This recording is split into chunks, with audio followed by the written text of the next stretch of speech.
Hello and welcome to the Nordic Talk, organized by the Nordic Chamber of Commerce and Industry in Bangladesh. The NCCI was formed in 2010. Our mandate is to promote the interest of the Nordic businesses operating in Bangladesh. We are cooperating with stakeholders, discussing and exchanging views on business conditions and issues affecting Nordic companies. Previously, we had various seminars in association with the Nordic missions here. The overwhelming positive response from all quarters made the events more successful. Nordic Talk is a continuation of that effort. Our work has been made easier owing to the prudent policy decisions taken by the government of Bangladesh to attract FDI. However, there is still much left to accomplish as a country of 170 million with unlimited potential. Nordic Talk is a platform where we will be discussing current pressing topics with regards to trade relations between Bangladesh and the Nordic countries.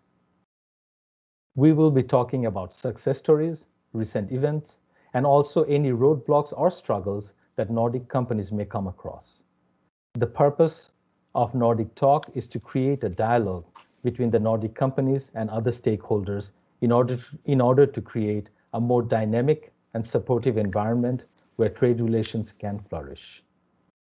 This is Tahrin Aman, President of Nordic Chamber of Commerce and Industries. It is my pleasure now to welcome His Excellency Espen Rikter-Svendsen, Ambassador of Norway. Your Excellency, how are you doing today? Good morning. I'm doing fine. It's a busy time in Dhaka. We are living in uncertain times, but at the same time, we feel the energy and there's a lot of things happening. So absolutely an interesting time to be in Dhaka. Your Excellency, I believe you have joined Bangladesh over the summer, which would be right in the middle of the pandemic. Now, this is a situation that is very unpredictable, and everyone is kind of struggling to adapt to the new normal. We have been trying to deal with the situations in various ways. Many people are. My question to you, sir, is how are you maintaining your sanity? How are you handling the whole new situation? That is a good question. I think in the beginning, this pandemic posed a lot of challenges to everybody, which we were sort of working very hard to grasp and to understand. And little by little, I mean, the understanding came that what we had to do, how we had to sort of reorganize our lives and our work, and that went on for quite a while. We learned to use a lot of new tools. We learned to be more interactive. We moved on to the virtual platforms instead of meeting face to face. Then at a certain stage, a bit later, I arrived here in September last year. The country had been shut down for several months, and I was sensing that, it was sort of taking its toll on people's maybe sanity, or, there was definitely an increasing urge for social contact. Then, fortunately, we saw a positive development in the infection rates in Bangladesh, so some resumption could be made. And then again, in the last few weeks, we have seen a new increase, and that just shows us, I think, that we have to be prepared for things to go up and down. I think the big game changer is going to be the vaccination program. And it is my hope that it will be very soon back on track in Bangladesh. That's fantastic, Your Excellency. We cannot wait for the time that most of the people in Bangladesh are vaccinated, so we can relearn ourselves, if I may, to go back to normal, because that would require some relearning, I believe, walking around without mask. Your Excellency, during this whole last year, many people have managed to invest time on themselves, kind of self-reflect. Have you developed any new hobby or any interest during this time? If you ask me, I would say I started to learn piano, which is something very unusual for me. But have you grown in interest during this whole year? Well, two things. I haven't really got any new hobbies, but I've managed to work on the two hobbies I already had. One being, like you, to play the piano. I was very happy to get my piano here a couple of months after I arrived. And the second one is photography. And that is something you can do without actually having a lot of interaction with other persons or being very close to other persons. That is amazing, Your Excellency. Your Excellency, this year marks 50 years of independence of Bangladesh. Mm-hmm. Our country has come a long way, and there is much to be excited about. How has the country performed in achieving expectations, and what are your outlooks for the future? That's a big question. Norway has been, a partner of Bangladesh since the first days, and we were among the earliest countries to recognize the Bangladesh independence. I think many were skeptical about the outlook for the country in 1971. But I think in very many ways, Bangladesh has proven these people wrong. And it has remarkable achievements to point to, not least regarding, poverty reduction, life expectancy, agriculture and rural development. I think the disaster management has been very impressive as well. The development of the private sector has also been quite impressive. And the economic development in general. I visited Bangladesh a lot, say 10, 15 years ago. And coming back then last year, it's interesting to actually see the difference from 2010 to 2020. That's quite amazing. At the same time, I think no country or no organization or no person should ever sort of sit back and just enjoy its past performance. It's always important to look ahead and to focus on the things that have not yet been achieved. And there is a lot in Bangladesh that still needs to be done. So while we from time to time sit down and cherish what has been achieved, most of the time we look at what needs still to be achieved. My next question to you, Your Excellency, the trade relationship with Norway has increased over the years. We also have seen Norwegian companies, particularly Telenor, playing an instrumental role in the communication infrastructure. What are your thoughts on the growing business relationship? Well, one thing I would say very clearly at the outset is that we are extremely proud of the Grameenphone and Telenor's investment in Bangladesh, which has surpassed all expectations that were there initially. The Grameenphone is consistently one of the highest, if not the highest, taxpayer in Bangladesh, and as such is kind of an economic icon in this country. Besides, it has invested huge amounts in developing communication infrastructure, which has, is essential to the growth of the economy, and not least to including people all over the country in the economic development. So I remember from my first visits to Bangladesh some 10, 15 years ago that we would go out to the villages and then there you would see a tower from Grameenphone. And there was often one lady in the village who was sort of had access to some phones, or would charge people to charge their phones. And that sort of suddenly included these villages in the global infrastructure. Previously, maybe they had to travel 3 days to the nearest doctor. Now they could get the market prices for their products on the phone within in real time every morning. So it's a huge development because of this technological development and because of this infrastructure that has been set up by Grameenphone and others, of course. So we are, when I meet with ministers and others, I always remind them that they have to look well after the taxpayers, because if there is one big challenge in the government economy, it's that the revenue is too low. I mean, it's there is a lot to be done there. We have some companies looking into the solar energy field, for example. So there is potential for more, but investors are very rational people.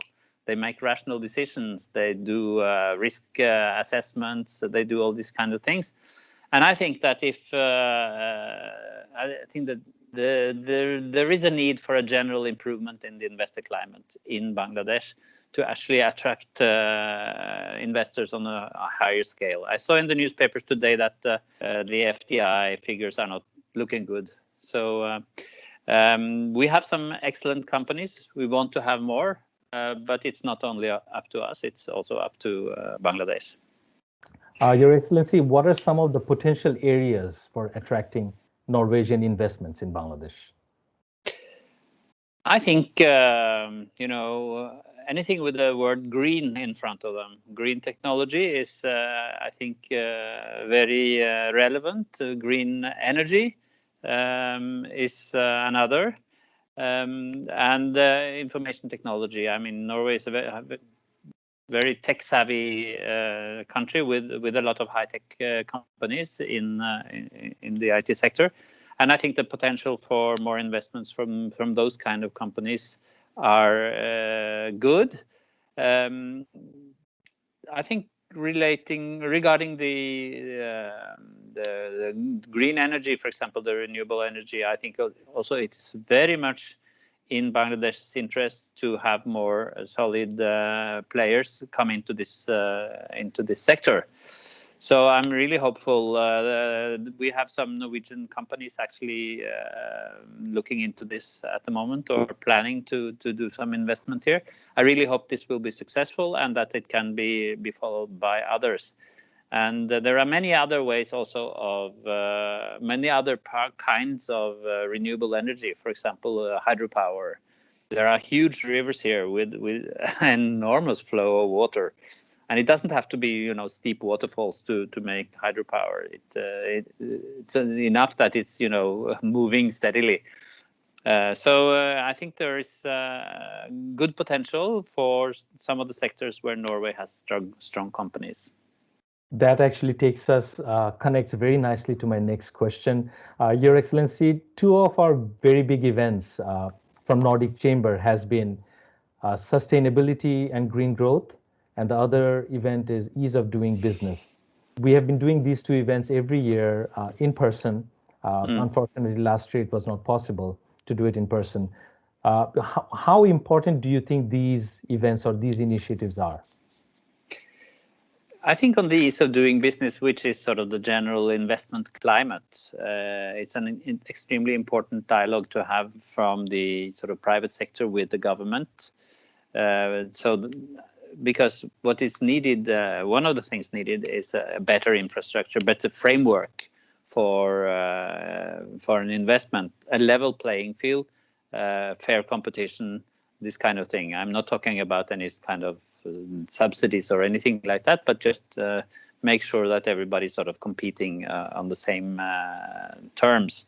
In that also lies the rooting out of some bad practices, for example, and cronyism, corruption, this kind of thing, which has to be dealt with in a serious way. So I think the ease of doing business is an extremely important dialogue. One part of it is to point out to potential investors the possibilities, the opportunities. Another part of it is to explain to the government the shortcomings and the things that still need to be improved. So I think it's very laudable that the Chamber is doing this kind of initiative. And the green technology thing, I mean, Bangladesh desperately needs to go greener, even though looking out of the window here, all I see is green, but it has to be even greener. And look at the Bangladeshi flag, very green. So this is the sort of number one, I think, concern that the government should have to. And I think in all of these challenges now there are new commitments coming from Bangladesh on the Paris Agreement, and I think all of these new commitments, it may sound very challenging to actually reach the goals, but in all of these problems there are business opportunities. And I think it's important for NCCI and others to focus on those opportunities that arise from these political challenges. So keep on doing that work. I think it's extremely valuable. Besides continuing the dialogue on sustainability and green growth and ease of doing business, how do you think the NCCI can better assist the Nordic companies in their operations in Bangladesh? Well, the companies that are already here are, of course, the best to tell you what they need, and your members. So listen to your members, of course, is sort of a number one thing. And then there's also the issue of attracting new members, which every organization is always striving for, of course. And that means arousing the interest of companies that are not yet here to actually come in and to highlight the potential and the opportunities here in Bangladesh. So I think you have a lot of work lined up ahead of you on all those fronts. For me, as ambassador here, of course, I think the dialogue with the government and the authorities is extremely important to do what is possible to improve the sort of the framework and the infrastructure and these kind of things, and the political, legal framework or the playing ground. For the chamber, of course, focusing on its members' needs, I think, is extremely important. Your Excellency, the way we have designed this Nordic Talk event is that before every event, there's going to be a thorough survey where we're going to call all the members and ask them what struggles or roadblocks they're facing, or even if there's any success stories that they would like to share, and then bring those topics out in our Nordic Talk event and talk about it. We strongly believe that that will even strengthen the relationship we have with our members, and also bring out any issues there, if there's any, that needs to be discussed between the top level bodies and resolve. And can I add one thing there, because I think it's extremely important. I took part in one of the one you mentioned with Mrs. Aman Rahman. I was in that meeting and I enjoyed it very much, and it struck me that it was very well prepared from the chamber's side. And I think that's really important, that to be really well prepared. But part two of this exercise is follow-up. And I think it's important to sort of grab the opportunity that is raised by organizing these events and follow up immediately and take the conclusions of the meetings and bringing them to the relevant persons and the government authorities and all of that. So one thing is to be well prepared, but the other thing is to have a good, rapid, efficient system for follow-up. Absolutely. Mr. Salman Rahman has been very positive with the Nordic companies. He has mentioned a lot of good points.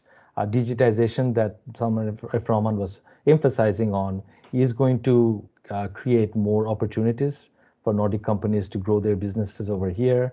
And he has also mentioned about not just emphasizing on specific companies for taxation, but to increase the tax net, so that everyone comes under the taxation. So these are all positive points that have been mentioned, and we do look forward to following up on it. We are working on it, and we will make sure that it's moving forward. Yep. It's something I'm tempted to make a little comment there, because we see in Bangladesh, sometimes it strikes me that they're saying all the right things, but then the proof of the pudding is in the eating, and talk is the beginning, but implementation, realization, that's where they show their real strength. Absolutely, absolutely. We totally agree with Your Excellency.